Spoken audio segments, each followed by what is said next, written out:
अस्सलाम वालेकुम। Pakistan economy watch के लेटेस्ट एडिशन में खुश आमदीद। मैं हूं इमरान सुल्तान।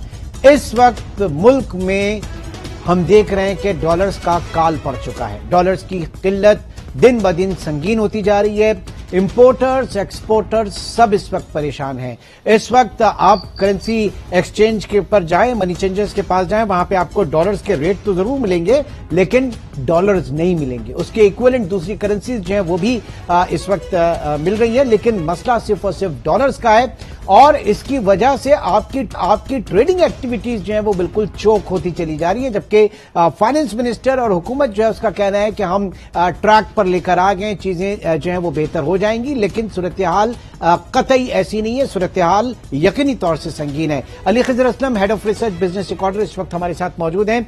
अली, इस जा रहा है कि एक तरफ तो डॉलर की संगीन किल्लत और दूसरी तरफ जो सरमायाकार हैं, इन्वेस्टर्स हैं, वो अब प्रॉपर जो है वो गोल्ड की तरफ उनकी इन्वेस्टमेंट ज्यादा बढ़ गई है, सोने की तरफ। पाकिस्तान में हम देख रहे हैं कि आज रिकॉर्ड ऑल टाइम हाई के ऊपर गोल्ड प्राइसेस हैं।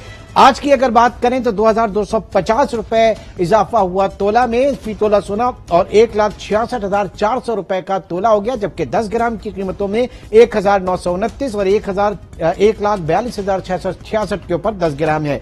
ये किस तरफ हम जा रहे हैं? आईएमएफ प्रोग्राम के अंदर हम हैं। बहुत इंस्ट्रिंजेंट इस वक्त आपकी फिस्कल पॉलिसी है, मॉनेटरी पॉलिसी है, आपकी एक्सचेंज रेट पॉलिसी है। बहुत घुटन हो चुकी है इस वक्त मईशत में। अली जी इमरान, जैसे आपने कहा कि इस वक्त जो है ना आपकी करेंसी के ऊपर जो है लोगों का एतबार जो है वो गिरता जा रहा है। तो आपके पाकिस्तान के रुपयों में जो आपके पास पड़े हैं बैंक में, लोगों को लग रहा है कि ये अपनी वैल्यू कम करते जा रही है और जितनी आपकी इन्फ्लेशन है वो अपनी वैल्यू ऑलरेडी कम कर चुका है। और आपके इंटरेस्ट रेट इस वक्त 16% पे है, इन्फ्लेशन आपकी 22% पे है।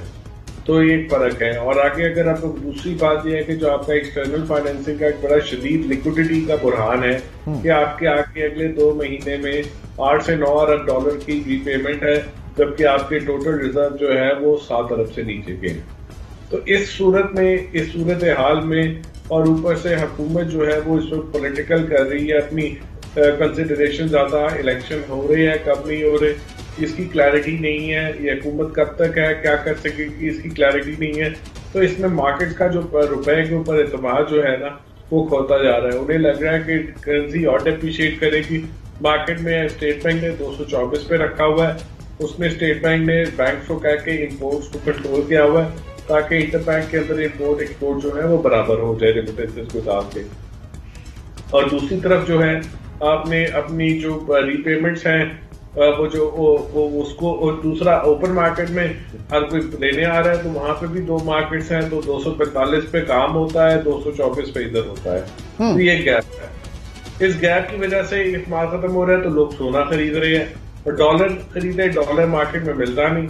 इंटरनेशनल मार्केट में भी डॉलर ने गिरना है, वो इंडेक्स गिर रहा है, तो हर कोई सोने की तरफ जा रहा है। यानी ये सारा ट्रिकल डाउन इफेक्ट जो है आपके डॉलर्स के हवाले से है। और मसला ये है कि स्टेट बैंक नोट छाप सकता है, डॉलर नहीं छाप सकता। और डॉलर्स की जो पेमेंट इस वक्त आपके बैरूनी कर्जे जो है वो 130 अरब डॉलर तक पहुंच गए। पिछले 7 साल में ये कर्जे दुगना हुए हैं और आपके जीडीपी का 40% तक पहुंच चुके हैं, जबकि आपके कर्जों की अदायगी जो है वो आपकी जीडीपी का 90% तक पहुंच गई है। तो हमारे पास तो हम जो भी बजट आएगा, जो कुछ भी आएगा, हम तो सिर्फ कर्जे ही उतारेंगे, आगे तो हम एक कदम नहीं बढ़ सकते। जी जीडीपी का नहीं, ये बजट जो आपके रेवेन्यूज है उसका 90% पहुंच गई है। कर्जों की बिल्कुल सही कह रहे हैं आप।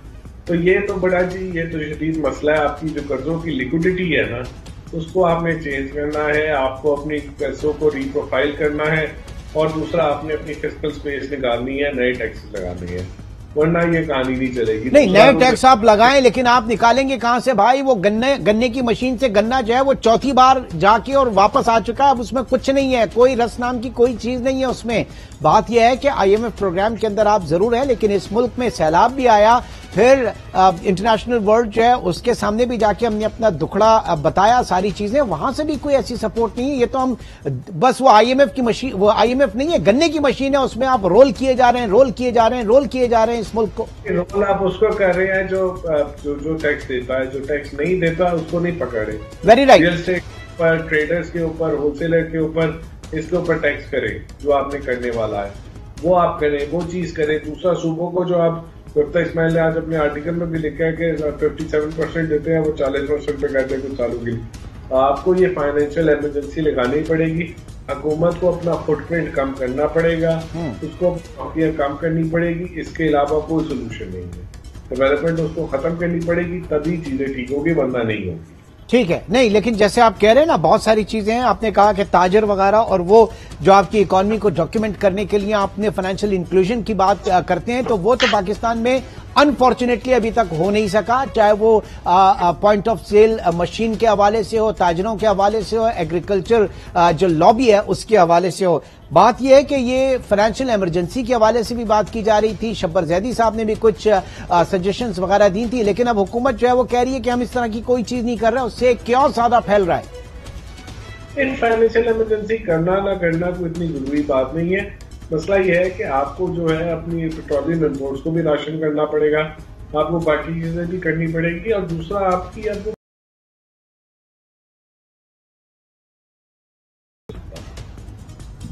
तो वे फॉरवर्ड क्या है, ये कहां से लेकर आएंगे सारी चीजें। यहां तो एक पॉइंट आप उठाएंगे और उसमें अगर ऑपोजिशन जमात उनके पीछे खड़ी हो गई तो फिर हो ही नहीं सकता वो काम। इस वक्त तो जो हमारी पॉलिटिकल इलीट है, पाकिस्तान की जो सियासी जमातें हैं, बशमूल पाकिस्तान पीपल्स पार्टी, नून लीग, पाकिस्तान तहरीक इंसाफ, सबसे पहले तो एक चार्टर ऑफ इकोनॉमी की जरूरत है सर। ये मुल्क है तो हम सियासत भी करेंगे।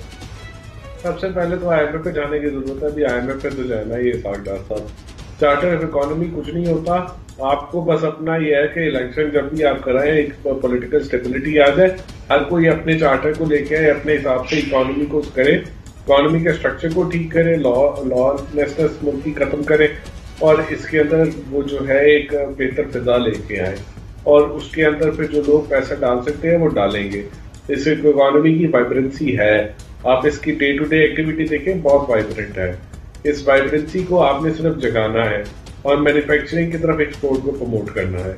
ये कुछ चीजें करनी है, ये हो जाएगी। चार्टर ऑफ इकोनॉमी क्या होती है भाई, हर कोई अपनी जो लोग लेके आते हैं करे, पर जो फैसले एक जो कंटिन्यूशन है, पॉलिसीज की कंटिन्यूशन जो है, मैं उसके हवाले से कह रहा था कि अगर किसी हुकूमत की कोई अच्छी पॉलिसी है तो अगली हुकूमत उसको कंटिन्यू रखे। हम एडहॉक बेसिस के ऊपर जो पॉलिसीज बनाते हैं उनकी इकोनॉमी ऐसे सही नहीं होती। जब ये 70-75 साल का बिगाड़ है तो वो भी ऐसे 2-4 साल में सही नहीं होगा। उसके लिए कंटिन्यूशन चाहिए पॉलिसीज की। बिल्कुल सेंसिटिविटी ऑफ लॉ होना चाहिए, सुप्रीम कोर्ट को, सबको इस चीज का रिस्पेक्ट होनी चाहिए, और ये लेके चले। चार्टर ऑफ इकोनॉमी है कि भाई आप लॉ की जो है वो उसकी इम्प्लीमेंटेशन हो, कोर्ट जो है वो जो आपके सॉवरेन कॉन्ट्रैक्ट्स है उसको देखे, जो आपकी फॉरेन कमिटमेंट्स है उसको देखे, और जो होती है उसकी स्क्रूटनी करे। कि जब हो रही हो तो उस वक्त छुप छुप के ना हो, उस वक्त उसकी स्क्रूटनी, और फिर एक दफा ठीक हो और फिर लेके चले। ये काम होने की जरूरत है। चार्टर ऑफ इकोनॉमी क्या चाहिए, मुल्क को सीधा करने की जरूरत है, और इलेक्शन कराए, जो भी हुकूमत आती आए वो लेके चले आगे, वरना और इस हुकूमत ने अगर रहना सितंबर तक, जब की तरह रहना IMF पे जाए फौरन।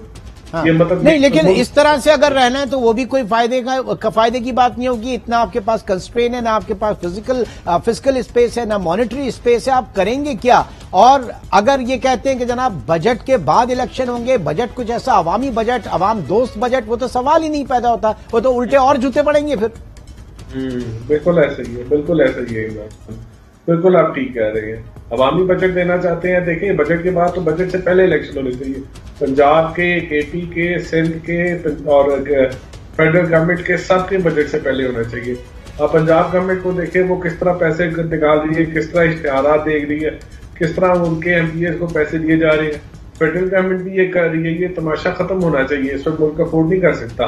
आप इलेक्शन में जाएं, बगैर फंड के जाएं, सबको एक लेवल प्लेइंग फील्ड है कि किसी को फंड ना मिले, और फिर आप जाएं उसमें। अच्छा, एक बात मैं पूछना चाहूंगा अली, 18th अमेंडमेंट के बाद कहते हैं कि जनाब विफाक जो है वो उसने जो है वो रिसोर्सेज जो है वो डाइल्यूट कर दिया, वो प्रोविंसेस के पास आ गए, सूबे ज्यादा तगड़े हो गए। तो क्या ये आप मुझे बताइए एज एन इंडिपेंडेंट इकॉप किस तरह से देखते हैं, 18th अमेंडमेंट के बाद कुछ बिगाड़ हुआ है, या क्योंकि इसको रोल बैक करने की भी बड़ी बातें हो रही थी पिछले PTI गवर्नमेंट में।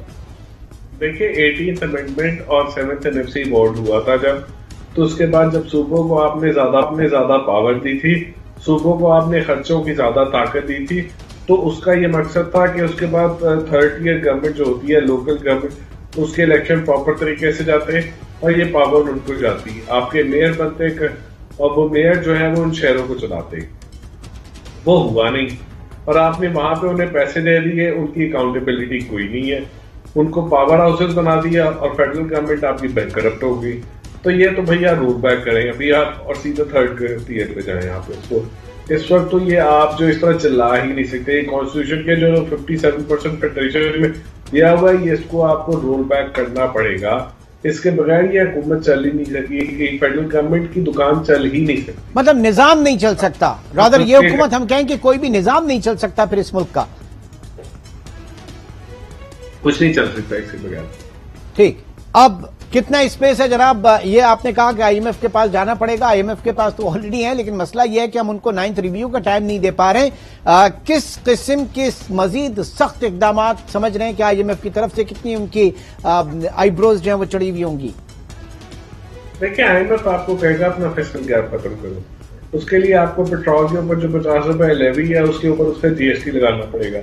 डीजल का लेवी 50 रुपए पे लेके चले गए, उसका जीएसटी लगाना पड़ेगा। गैस की कीमतें जो है आपको बढ़ानी पड़ेगी। जो आप सब्सिडी देते हैं एनर्जी सेक्टर के अंदर मुख्तलिफ अभी भी इलेक्ट्रिसिटी में और ये इंडस्ट्री को ये आपको खत्म करनी पड़ेगी। और इसके अलावा आपको जो है बाकी जगह से तो मुझे नहीं लगता टैक्स आएगा कहीं आएगा, बट ये स्टेप्स करने पड़ेंगे और आपको खर्चे अपने कुछ और कम करने पड़ेंगे।